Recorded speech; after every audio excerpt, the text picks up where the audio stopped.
Et pour aller plus loin sur cette prouesse médicale, nous avons avec nous le coordonnateur du programme national de transplantation d'organes, de tissus et de cellules humaines au Burkina Faso, professeur Gérard Koulibaly. Bonsoir. Bonsoir madame. Merci d'être avec nous. Merci.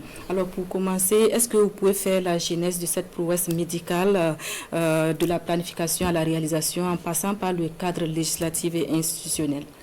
Alors, je crois qu'avant d'aborder cela, et merci d'abord pour l'invitation, et il convient qu'on dise de quel patient il s'agit. Okay. Et d'abord, il faut savoir que la maladie rénale chronique a été déclarée priorité mondiale de santé publique en mai 2025 lors de la 75e Assemblée générale de l'Organisation mondiale de la santé.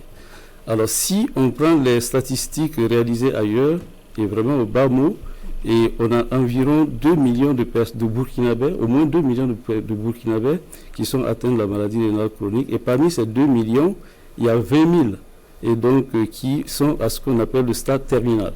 Donc le stade terminal, c'est comme si le rein n'existait plus sur le plan fonctionnel. Et c'est à ce stade justement qu'on utilise les thérapies de suppléance rénale. Donc c'est soit la dialyse ou donc la transplantation rénale. Et donc, comme vous le savez, la transplantation rénale, c'est vraiment le traitement de choix de l'insuffisance rénale arrivée au stade terminal.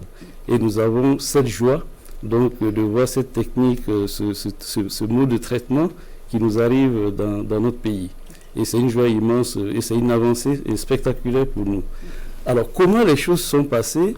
Il faut savoir que la transplantation rénale, c'est très lourd. Et ça demande un plateau technique vraiment très très élevé et également un certain nombre de médicaments et qui sont souvent très coûteux. Alors pour implémenter ce type de traitement, puis il s'agit d'un traitement, et il faut une volonté politique vraiment très forte. Alors on peut dire que la volonté politique a commencé à s'annoncer en 2020 plutôt. Okay. Voilà, sinon bon, depuis très longtemps les néphrologues attendaient qu'il y ait la première greffe dans le pays. Mais en 2020, donc, il y a la loi qui a été votée, la loi 038, donc, qui fixe le cadre législatif pour cette activité. Et vous savez que ça parle d'organes humains, donc il y a tout un cadre juridique qu'il faut mettre en place. Donc après 2020, il y a eu un silence. Et vraiment, c'est en 2023 et que la volonté que nous attendions est arrivée. Et nous-mêmes, nous les praticiens, nous avons été surpris par cette volonté politique parce qu'on a été vraiment soutenus et d'entrée de jeu en 2023, et nos autorités nous ont dit allez-y, ne regardez pas les moyens. Ça n'arrive pas toujours. Alors quand on a une telle volonté derrière soi et qui vous soutiennent, ben, on ne peut qu'avancer. Alors donc en 2023, on a eu donc les premiers ateliers du deuxième semestre 2023, les premiers ateliers pour essayer de voir, d'écrire les textes donc d'application de cette loi. Et nous avons eu également des ateliers pour essayer d'évaluer le niveau et ce que nous avons comme en termes d'infrastructures, d'équipements, de ressources humaines et d'estimer les besoins donc en formation et en complément donc pour ce qui concerne les équipements et également les ressources humaines. Alors à partir de 2024 et que les choses ont commencé à s'accélérer, et il y a eu le comité national de contrôle d'éthique donc qui a été créé et les membres donc de ce comité donc ont été mis en place, et nous avons également eu la formation du personnel et des ressources humaines. Il y avait 23 personnes qui ont été envoyées donc en formation en Turquie. Voilà. Donc voilà, ça a été évoqué.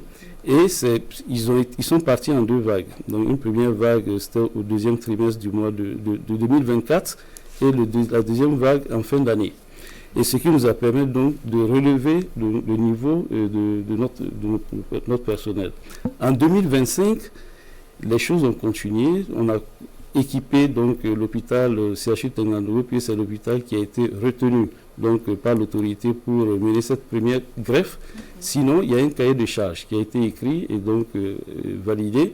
Et ce cahier de charges est disponible pour tous les hôpitaux. Donc chaque hôpital qui veut donc aller vers la transplantation doit respecter ce cahier de charges. Mais pour la première greffe, c'est le CHU Tengandogo qui été donc choisi par les autorités. Donc voilà comment les choses se sont passées et pour que le 29 juillet nous puissions avoir et donc la première greffe dans notre pays. Alors vous avez tantôt parlé de plateau technique, de personnel soignant. Alors quel type de spécialités sont nécessaires dans ce type d'opération-là? Je peux dire tout le monde. Mais pour ce qui concerne spécifiquement la transplantation rénale, il y a les néphrologues, puisque c'est eux qui participent à la sélection des patients, qui suivent les patients, qui posent l'indication du traitement de suppléance rénale. Vous avez les urologues qui vont opérer, et bien sûr dans certains pays c'est les médecins vasculaires, mais chez nous c'est les urologues les chirurgiens vasculaires plutôt, chez nous ce sont les urologues, et vous avez les anesthésistes, vous avez le psychiatre, et vous avez l'immunologue. Parce que l'immunologue est fondamental pour cette activité. Voilà. Et vous avez les cardiologues, tout le monde, les psychiatres. Voilà. Donc tout le monde est une grosse équipe. Voilà. D'accord. Alors docteur, quelles sont les perspectives de cette prouesse médicale? Est-ce que c'est désormais parti pour des transplantations au Burkina Faso? Oui, c'est désormais parti. Nous avons eu la première greffe, nous en aurons d'autres, nous souhaitons en tout cas.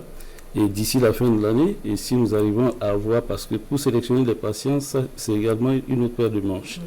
Et donc, nous allons faire en sorte que le plateau technique soit le plus complet possible, parce que jusqu'à présent, il y a certains examens que nous faisons à l'extérieur, parce que l'équipement est très lourd, très coûteux, et ce n'est pas rentable d'entrée de jeu d'acquérir ces équipements, et donc pour quelques patients, pour le départ. Mais à moyen, long terme, il faudra qu'on puisse acquérir ces équipements. Quelles sont les conditions d'accès, docteur, à cette transplantation?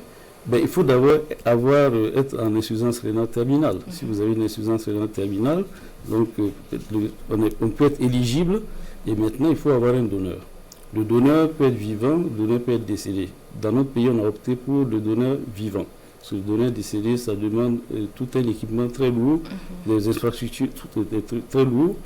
Alors donc, une fois qu'on a un donneur avec lequel on est compatible, il y a des tests de compatibilité qu'on réalise, et il y a aussi certains tests pour voir s'il n'y a pas des anticorps donc, chez le donneur qui peuvent donc être nuisibles pour le... Voilà.